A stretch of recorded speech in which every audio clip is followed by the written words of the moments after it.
തുർക്കിക്കെതിരെ കടുത്ത നിലപാടുമായി കേന്ദ്ര സർക്കാർ.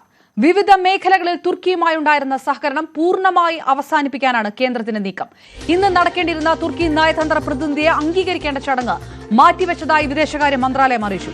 ഇന്ന് വൈകിട്ട് രാഷ്ട്രപതി ഭവനിൽ നടക്കേണ്ടിരുന്ന ചടങ്ങാണ് മാറ്റിവെച്ചത്. രാജ്യത്തെ 8 വിമാനത്താവളങ്ങളിൽ തുർക്കി ആസ്ഥാനമായ ground handling company Celebi airport സർവീസസിന് നൽകിയിരുന്ന സുരക്ഷാ ക്ലിയറൻസും കേന്ദ്രം റദ്ദാക്കി. ഇത് വിമാനത്താവളങ്ങളുടെ പ്രവർത്തനത്തെ ബാധിക്കുമോ എന്ന ആശങ്ക വിമാന കമ്പനികൾക്കുണ്ട്. കൊച്ചിയിൽ പ്രശ്നം നേരിടാൻ അടിയന്തര യോഗം വിളിച്ചു. തുർക്കിയിൽ നിന്നുള്ള ഉൽപ്പന്നങ്ങൾക്കും ഇന്ത്യയിൽ അപ്രഖ്യാപിത വിലക്ക് നിലവിൽ വന്നു കഴിഞ്ഞു.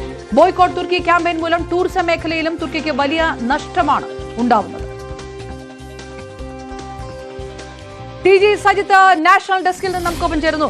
സജിത്ത്, പണ്ട് മുതലേ കശ്മീർ വിഷയത്തിൽ തുർക്കി സ്വീകരിക്കുന്ന നിലപാട് അത് ഇന്ത്യയെ അസ്വസ്ഥപ്പെടുത്തുന്നതാണ് എല്ലാ കാലത്തും. പക്ഷേ അതിനേക്കാളെല്ലാം അപ്പുറത്തേക്ക് ഈ യുദ്ധ സാഹചര്യത്തിൽ പാകിസ്ഥാന് ധൈര്യമായിട്ട് നിന്ന ആ ശക്തി, ആയുധങ്ങൾ എത്തിച്ചു കൊടുത്ത ശക്തി തുർക്കിയാണ് എന്ന തരത്തിലുള്ള വിവരങ്ങൾ പുറത്തു വരുന്ന ഒരു സമയം കൂടിയാണ്. അതുകൊണ്ടുകൂടി ചേർത്ത് വായിക്കണം തുർക്കിയുടെ പാകിസ്ഥാന് കൊടുത്ത പിന്തുണ എന്ന നിലപാട് കൂടി. സ്വാഭാവികമായിട്ടും ഒരു ബഹിഷ്കരണ ആഹ്വാനത്തിലേക്ക് സമൂഹ മാധ്യമങ്ങൾക്ക് അപ്പുറത്തേക്ക് രാജ്യവും ഇന്ത്യയും ആ നിലപാട് കടുപ്പിക്കുന്നു എന്നാണോ വിവരം? അപർണ, തീർച്ചയായും ഇതിൽ ഇന്ത്യയുടെ നയതന്ത്ര നീക്കം വളരെ സുപ്രധാനമാണ്. പ്രത്യേകിച്ച് ഈ തുർക്കിയുമായി മറ്റ് തർക്കങ്ങളൊന്നും ഇന്ത്യക്ക് ഉണ്ടായിരുന്നില്ല. പക്ഷേ പാകിസ്ഥാന് നൽകുന്ന പിന്തുണ അതാണ് ഇന്ത്യയെ ഇത്തരം സുപ്രധാനമായൊരു നീക്കത്തിലേക്ക് എത്തിക്കുന്നത്.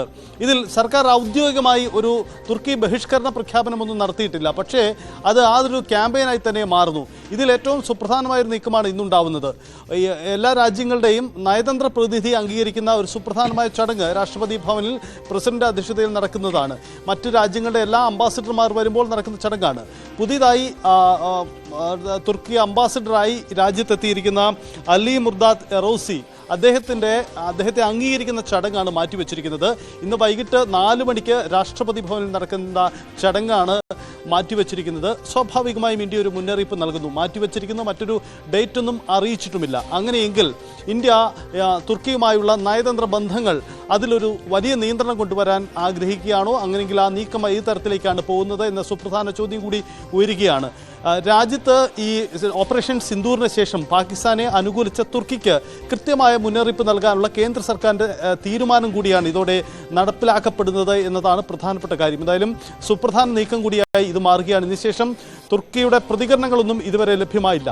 മറ്റൊന്ന്, കേന്ദ്ര സർക്കാരിൻ്റെ ഭാഗത്തു നിന്നും ഉണ്ടായിരിക്കുന്ന മറ്റൊരു നീക്കം സെലിബി എയർപോർട്ട് സർവീസസ് എന്ന ടർക്കിഷ് കമ്പനിക്ക് നൽകിയിരിക്കുന്ന വിലക്കാണ്. അവർക്ക് നൽകിയിരിക്കുന്ന സുരക്ഷാ ക്ലിയറൻസ് കേന്ദ്ര സർക്കാർ റദ്ദാക്കി. ഇതോടുകൂടി അവർക്ക് രാജ്യത്തെ വിമാനത്താവളങ്ങളിൽ പ്രവർത്തിക്കുന്നതിന് അനുമതി ഉണ്ടാവില്ല എന്ന സാഹചര്യം വരും.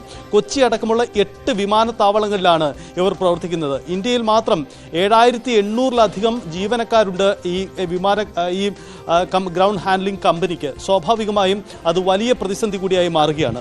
ടർക്കിഷ് കമ്പനി നൽകുന്ന വിശദീകരണം, ഈ കമ്പനി സെലിബി നൽകുന്ന വിശദീകരണം ഇങ്ങനെയാണ്: തങ്ങളൊരു ടർക്കിഷ് കമ്പനിയൊന്നുമല്ല, തങ്ങൾക്ക് അതിൽ സ്ഥാപന കാലത്തുണ്ടായിരുന്ന ബന്ധം മാത്രമാണ് ഉള്ളത് എന്നതാണ് അവരുടെ വാദം. പക്ഷേ അവരെ ബോയ്ക്കോട്ട് ചെയ്യുക എന്ന തരത്തിലേക്ക് തന്നെ കാര്യങ്ങൾ മാറുകയാണ്. അവർക്ക് നൽകിയിരിക്കുന്ന സുരക്ഷാ ക്ലിയറൻസ് ആണ് ഇല്ലാതാവുന്നത്. ഇതോടുകൂടി പൂർണ്ണമായും അവരെ ആ മേഖലയിൽ നിന്ന് മാറ്റും. അതേസമയം ഇന്ത്യയുടെ ഈ ഗ്രൗണ്ട് ഹാൻഡ്ലിംഗ്, എയർപോർട്ടുകളുടെ ഗ്രൗണ്ട് ഹാൻഡ്ലിംഗ് സംവിധാനം അടക്കം, എയറോ ബ്രിഡ്ജ് അടക്കമുള്ള ഓപ്പറേഷനിലടക്കം സുപ്രധാനമായ കരാർ ഏറ്റെടുക്കുന്ന കമ്പനിയാണ് സെലിബി എയർപോർട്ട് സർവീസസ്. സ്വാഭാവികമായും അവരെ ഒഴിവാക്കപ്പെടുമ്പോൾ അത് വിമാനത്താവളങ്ങളുടെ പ്രവർത്തനത്തെ ബാധിക്കുമോ എന്ന ആശങ്ക പ്രധാനപ്പെട്ട വിമാന കമ്പനികളടക്കം പങ്കുവച്ചിട്ടുണ്ട്. അത് ഒഴിവാകുന്നതിന് വേണ്ടിയുള്ള നീക്കങ്ങൾ ജാഗ്രത കാട്ടണമെന്ന നിർദ്ദേശം കൂടി ഇടപെടുന്നു. ദയവായി